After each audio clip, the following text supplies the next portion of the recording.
ভালোবাসা অনেক সহজ, কিন্তু ভালোবাসা ধরে রাখা অনেক কঠিন। যে তোমার নীরবতার ভাষা বোঝে না, সে তোমার চিৎকারের ভাষাও বুঝবে না। অনুভূতি বোঝে না, সে অভিমান কি করে বুঝবে। হিংসুক এই চিন্তায় শুকিয়ে যায় যে তার প্রতিবেশী কেন এত সুখে আছে। এগিয়ে যাও, কিন্তু মেপো না যে কতটা দূরে এগিয়েছো, তাহলে আবার পিছিয়ে পড়বে। তুমি যা চিন্তা করবে তাই হবে। তুমি যদি নিজেকে দুর্বল মনে করো তাহলে দুর্বলই হবে, আর তুমি যদি নিজেকে যোদ্ধা মনে করো তাহলে তুমি যোদ্ধাই হয়ে যাবে।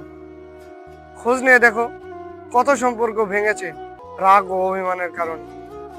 বহুরূপী মানুষের সর্বপ্রথম হাতিয়ার হলো মিথ্যা কথা বলতে বলতে কান্না করা। প্রথম প্রথম বলবে যেই মানুষটা সবকিছু ছেড়ে দেবে, সেই মানুষটা দিন শেষে আপনাকেই ছেড়ে দেবে। অতিরিক্ত বুদ্ধিমানকে কখনো ভালোবাসবেন না, কারণ তারা দিন শেষে ভালোবাসাটা বুদ্ধি দিয়ে মাপে। অ্যালার্জি হলে মানুষের চুলকায় না, আপনি ভালো আছেন এটা জানলেও এটা শুনলেও অনেক মানুষের চুলকায়। সামান্য সমস্যার জন্য ছেড়ে না যে ভুল শুধরে পাশে থাকা যায় না। স্ত্রীকে কখনোই তুমি বলে অভ্যাস করবেন, এটা খুবই বাজে অভ্যাস।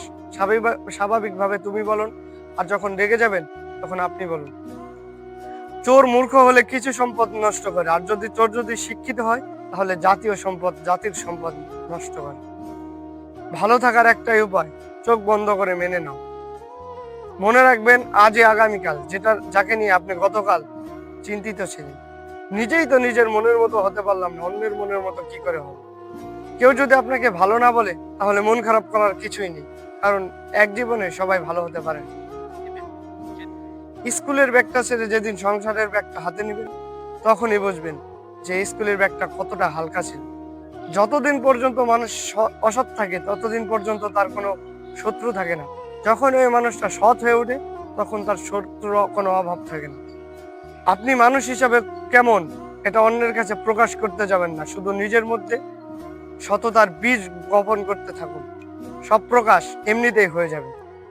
পৃথিবীতে যারা নালিশ করতে পারে না, চুপ করে থাকে, তারাই উল্টো আসামি হয়।